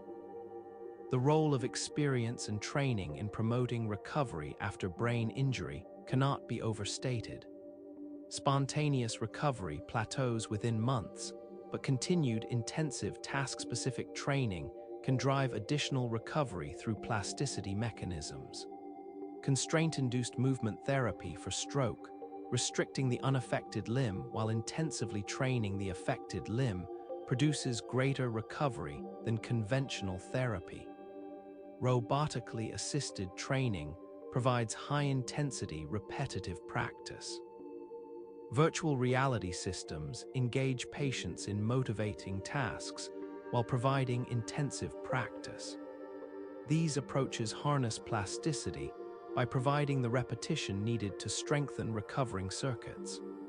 Non-invasive brain stimulation techniques, including transcranial magnetic stimulation, or TMS, and transcranial direct current stimulation, or TDCS, can modulate cortical excitability and potentially enhance plasticity. TMS uses magnetic pulses to stimulate or inhibit cortical regions, while TDCS uses weak electrical currents to modulate neural activity. Applied during rehabilitation training, these techniques might enhance plasticity and accelerate recovery. Clinical trials show modest benefits in some patients, though optimal protocols and patient selection criteria remain unclear. Brain-computer interfaces, or BCIs, bypass damaged neural pathways by recording brain activity related to intended movements and using those signals to control external devices, including robotic arms, computer cursors, or functional electrical stimulation of paralyzed muscles. BCIs provide alternate output pathways when motor pathways are damaged. They might also promote plasticity by providing feedback about neural activity patterns, potentially helping patients learn to activate spared pathways more effectively. BCIs remain largely experimental, but represent promising assistive technology. The concept of the learned non-use phenomenon in stroke recovery illustrates how maladaptive plasticity can occur. After stroke affecting one side, patients may learn to rely on the unaffected side, avoiding the affected side. This reduces use-dependent plasticity in circuits controlling the affected side, potentially limiting recovery. Constraint-induced therapy directly addresses learned non-use by forcing use of the affected limb, driving plasticity through intensive practice. Recognizing and counteracting maladaptive plasticity is as important as promoting beneficial plasticity. Inflammation must be precisely regulated during healing, and chronic inflammation impairs tissue repair. Inflammation is a double-edged sword in healing, necessary for clearing pathogens and damaged tissue, but capable of causing collateral damage if excessive or prolonged. The transition from acute inflammation that supports healing to chronic inflammation that impairs it represents a critical juncture determining outcomes. Understanding inflammation regulation reveals therapeutic opportunities for enhancing healing in diverse contexts. Acute inflammation develops rapidly after injury or infection, characterized by the classic signs of redness, heat, swelling, pain, and loss of function. These signs reflect underlying processes. Vasodilation, increasing blood flow, causes redness and heat. Increased vascular permeability allows plasma proteins and fluid to leak into tissue, causing swelling. Inflammatory mediators activate pain receptors, and the combined effects impair normal tissue function. These changes serve purposes. Increased blood flow delivers immune cells. Leaked proteins include antibodies and complement. Swelling dilutes toxins, and pain promotes protective behaviors. The inflammatory cascade involves sequential activation of multiple mediator systems.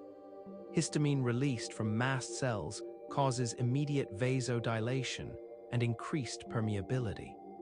Bradykinin and other kinins cause pain and vasodilation. Prostaglandins synthesized from arachidonic acid by cyclooxygenase enzymes promote inflammation and pain. NSAIDs work by inhibiting cyclooxygenase. Leukotrienes attract immune cells and increase vascular permeability. Cytokines including IL-1, IL-6, and TNF-alpha have diverse effects promoting inflammation and coordinating immune responses. The cellular infiltrate in acute inflammation follows a characteristic temporal pattern. Neutrophils arrive first. Within hours, peaking at 24 to 48 hours. These short-lived cells phagocytose bacteria and debris, release antimicrobial compounds, and then undergo apoptosis. Monocytes arrive next, differentiating into macrophages that continue phagocytosis while also secreting growth factors and cytokines that regulate subsequent healing. Lymphocytes arrive later in some types of inflammation, providing adaptive immune functions. The orderly progression of cell types reflects chemokine gradients and changing conditions in the tissue. Resolution of acute inflammation is an active process requiring specialized mechanisms. Pro-resolving mediators including lipoxins, resolvins, protectins, and mersins, collectively called SPMs, are synthesized from omega-3 and omega-6 fatty acids. These mediators stop neutrophil recruitment, stimulate neutrophil apoptosis, enhance macrophage phagocytosis of apoptotic cells, and promote macrophage phenotype, switching toward anti-inflammatory M2 phenotypes. Glucocorticoids released during stress also promote resolution by inhibiting inflammatory mediator synthesis and enhancing anti-inflammatory mediator production.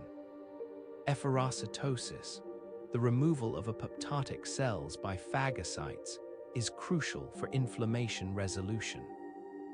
Billions of cells die daily through apoptosis during normal tissue turnover, and effective efferocytosis prevents these cells from undergoing secondary necrosis that would release inflammatory contents. During inflammation, massive neutrophil apoptosis occurs, and efficient clearance is essential. Macrophages that engulf apoptotic cells undergo reprogramming, reducing pro-inflammatory mediator production and increasing anti-inflammatory mediator production, actively promoting resolution. Chronic inflammation persists for weeks to months to years, characterized by continued presence of inflammatory cells, tissue destruction, and attempts at repair occurring simultaneously. Chronic inflammation can result from persistent infections that are not cleared, autoimmune diseases where the immune system attacks self-tissues, or exposure to irritants like cigarette smoke or particulates. In many cases, the cause is unclear or multifactorial, as in inflammatory bowel disease, rheumatoid arthritis, or atherosclerosis. The consequences of chronic inflammation for healing are generally detrimental. Persistent inflammation interferes with the proliferative phase of healing. Fibroblasts and epithelial cells cannot function optimally in highly inflammatory environments. Matrix metalloproteinases remain elevated, degrading newly synthesized extracellular matrix and preventing stable matrix accumulation.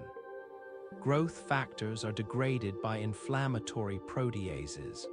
Repeated cycles of injury and incomplete repair lead to fibrosis, excessive scarring that replaces functional tissue with collagen.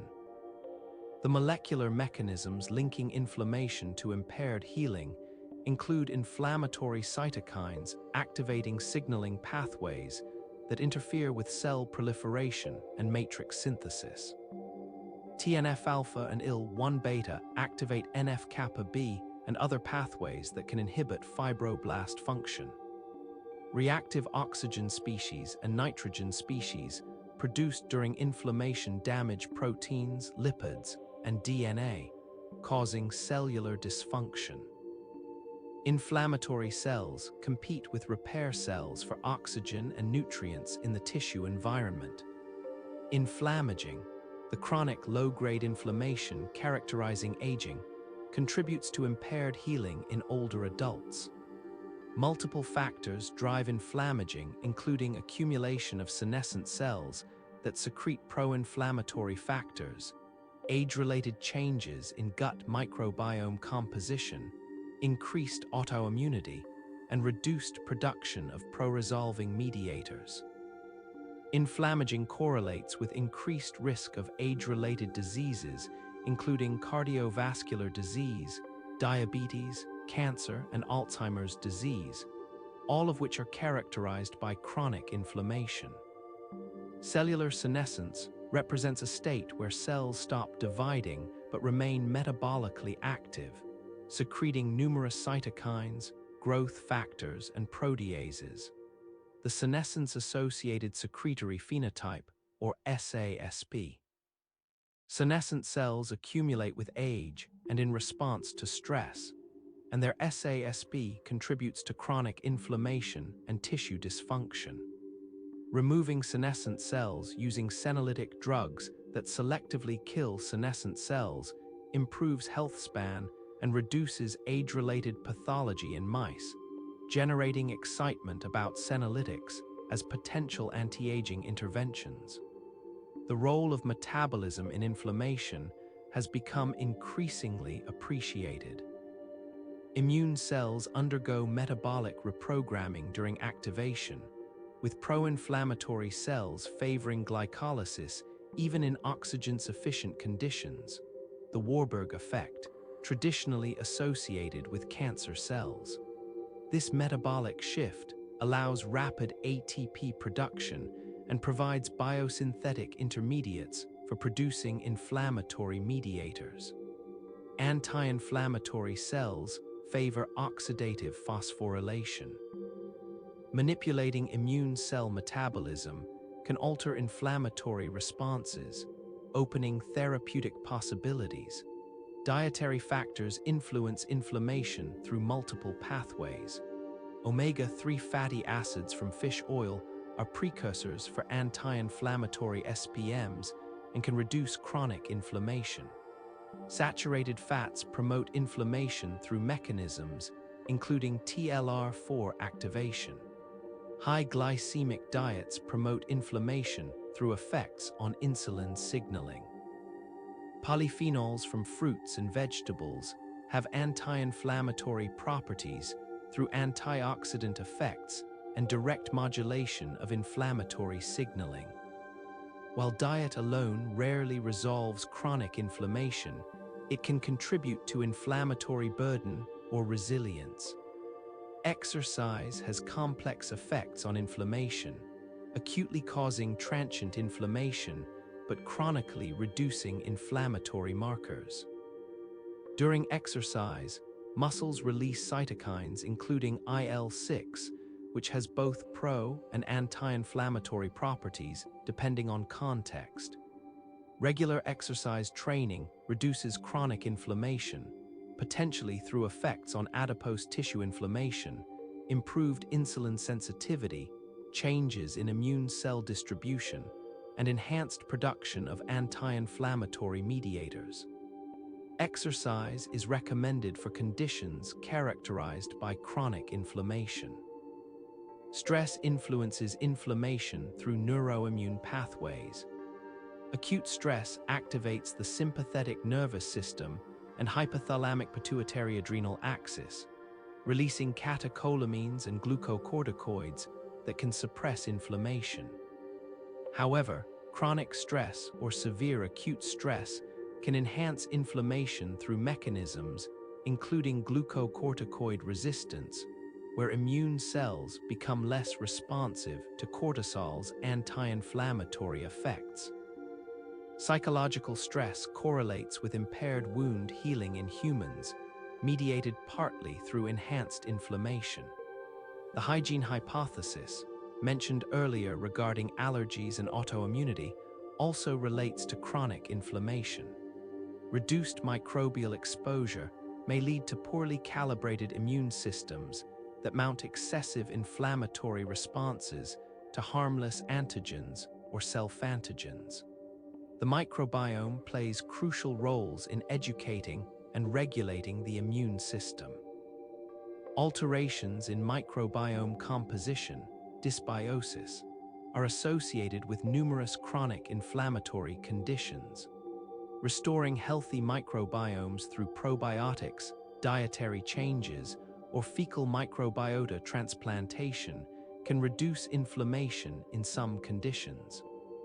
Anti-inflammatory therapeutics range from simple NSAIDs and corticosteroids to sophisticated biologics targeting specific mediators. NSAIDs inhibit cyclooxygenase, reducing prostaglandin synthesis, effective for pain and mild inflammation, but with gastrointestinal and cardiovascular risks. Corticosteroids have potent anti-inflammatory effects, but numerous side effects with chronic use. Biologics including TNF-alpha inhibitors, IL-6 inhibitors, and IL-1 inhibitors revolutionized treatment of autoimmune diseases by specifically blocking key cytokines. JAK inhibitors block intracellular signaling downstream of multiple cytokine receptors.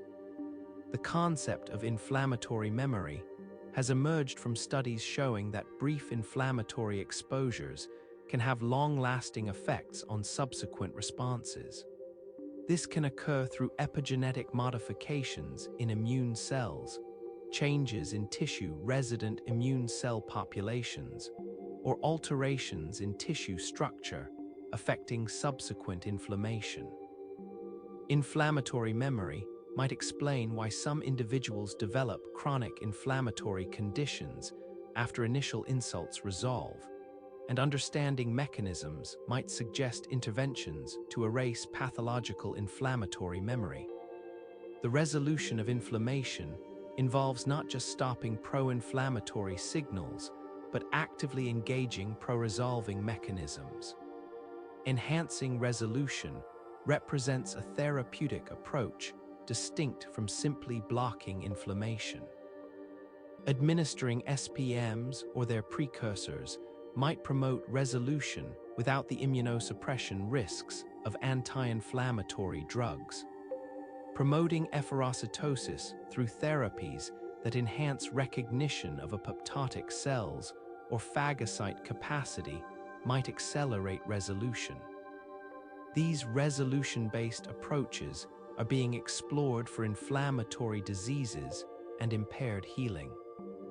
The relationship between inflammation and metabolism extends to the inflammasome, which responds to metabolic stress signals including high glucose, saturated fatty acids, cholesterol crystals, and uric acid.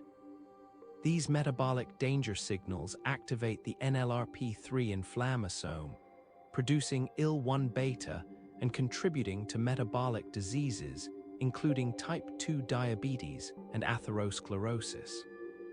This metabolic inflammation, or metaflammation, represents a distinct inflammatory context where metabolic dysfunction drives inflammation, which in turn worsens metabolic dysfunction, creating vicious cycles.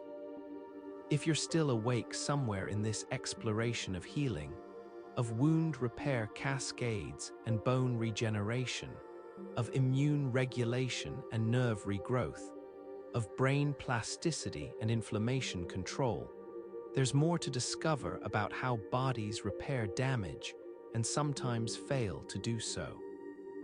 But if sleep has found you, if consciousness has faded into dreams, then rest knowing that right now, within your body, countless repair processes are operating, clearing damaged cells, rebuilding tissues, and maintaining the delicate balance between destruction and renewal that characterizes life.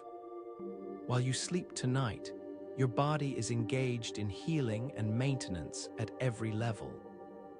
In your skin, keratinocytes are dividing in the basal layer, gradually pushing upward to replace the dead cells that slew off from the surface.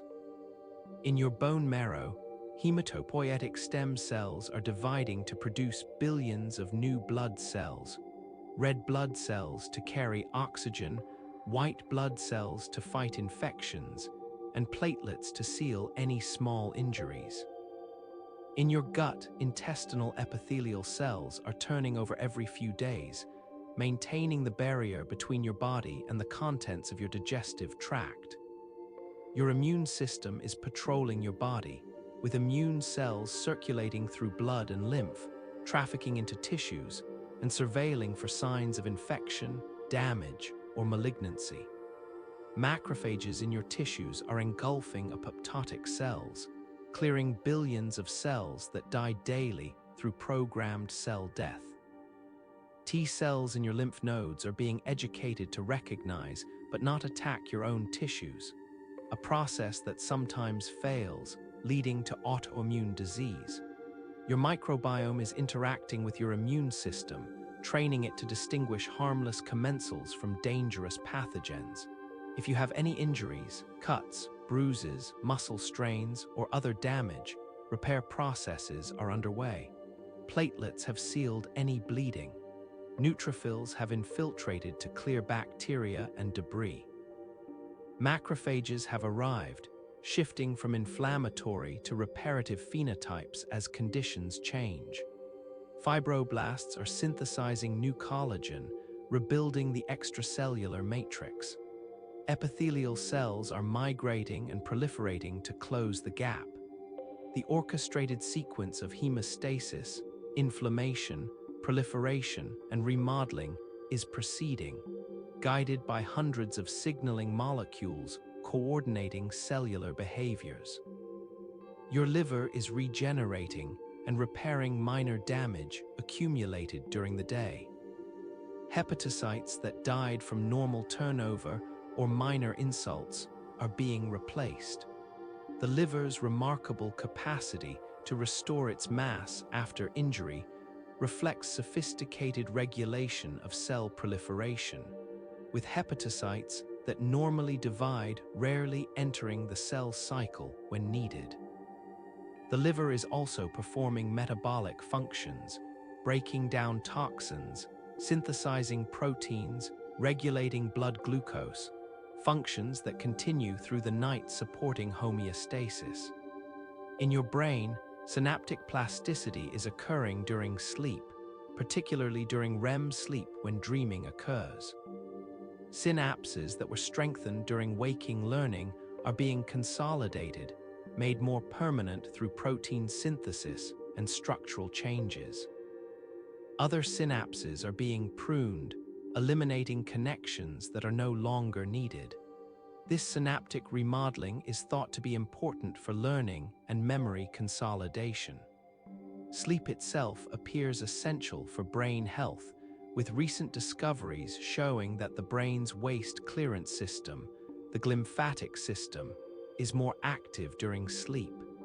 Your peripheral nerves are slowly growing if you've had any nerve damage. At approximately 1 to 3 millimeters per day, regenerating axons are extending toward their targets, guided by Schwann cells and molecular cues. Growth cones at the tips of these axons are sampling the environment, responding to attractive and repulsive signals, navigating the complex terrain of your tissues. The slow regeneration means recovery from nerve injuries takes months, but the capacity for peripheral nerve regeneration distinguishes them from the central nervous system's limited regenerative ability. Your bones are constantly remodeling, with osteoclasts resorbing old bone and osteoblasts depositing new bone. This coupled resorption and formation maintains bone strength, repairs micro-damage, and responds to mechanical loading. If you've broken a bone, the fracture callus is forming, soft callus with cartilage bridging the gap, then hard callus as bone replaces cartilage, then remodeling to restore normal bone architecture. The process recapitulates embryonic bone development, demonstrating how evolutionary programs are reactivated for repair.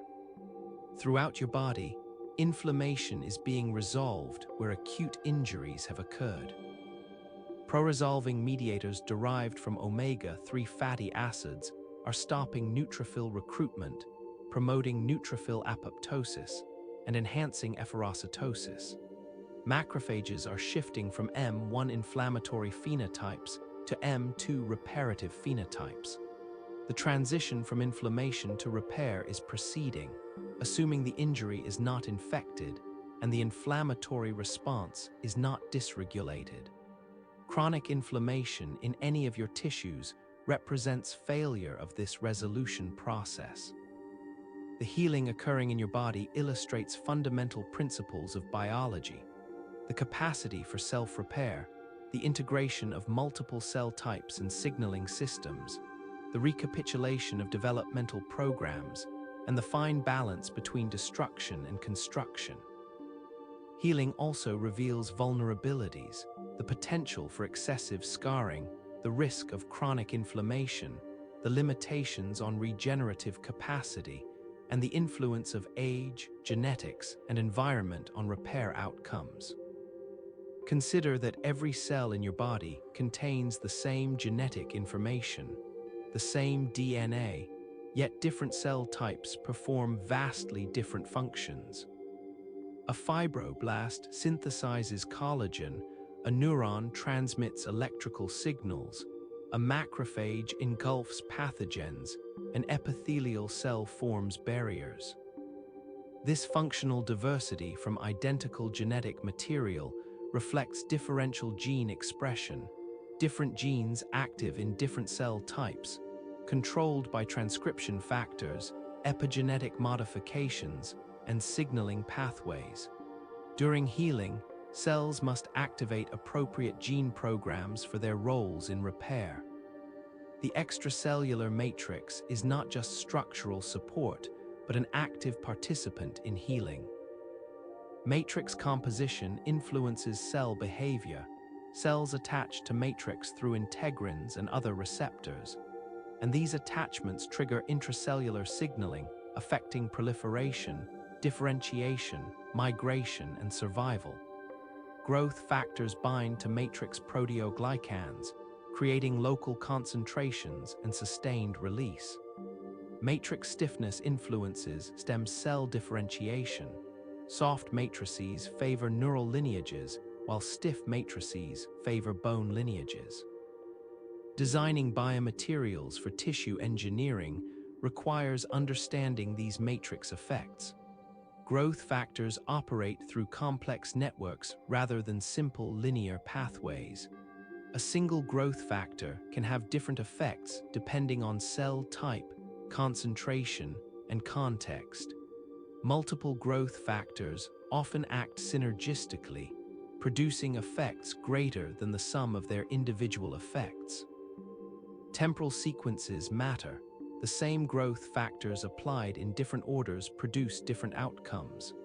This complexity creates challenges for therapeutic applications, but also provides opportunities for sophisticated manipulation of healing processes. The regenerative capacity varies dramatically across the animal kingdom. Salamanders can regenerate entire limbs, tails, jaws, and even parts of the heart and brain. Zebrafish regenerate fins, heart tissue, and retina. Flatworms can regenerate complete bodies from small fragments. These remarkable abilities demonstrate that complex tissue regeneration is biologically possible. Understanding what these animals do that mammals don't could inform strategies to enhance human regenerative capacity. The mechanisms limiting mammalian regeneration compared to highly regenerative species are gradually being elucidated. Highly regenerative animals mount different inflammatory responses, often blunted compared to mammals, that may be more permissive for regeneration. They maintain or reactivate developmental programs that mammals suppress. They have different extracellular matrix compositions. They may have more plastic cell identities, allowing dedifferentiation and transdifferentiation more readily. Each difference represents a potential target for interventions to enhance mammalian healing. Regenerative medicine aims to restore tissue structure and function through multiple approaches, including stem cell therapies, tissue engineering, biomaterial scaffolds, gene therapy, and modulation of endogenous repair mechanisms. Stem cells can potentially replace lost cells or provide trophic support. Tissue engineering combines cells, scaffolds, and growth factors to create functional tissue. Biomaterials provide physical and chemical guidance for repair. Gene therapy can deliver missing factors or correct genetic defects. Each approach has had successes and faces challenges. The field of regenerative medicine has produced some remarkable successes. Bone marrow transplantation, the earliest stem cell therapy, cures certain leukemias and other blood disorders. Skin, cultured from patients' own cells, treats severe burns. Tissue-engineered tracheas and bladders have been implanted. Induced pluripotent stem cells, adult cells reprogrammed to embryonic-like states, provide patient-specific cells for research and potentially therapy. CRISPR gene editing allows correction of disease-causing mutations. These achievements demonstrate feasibility while highlighting remaining challenges.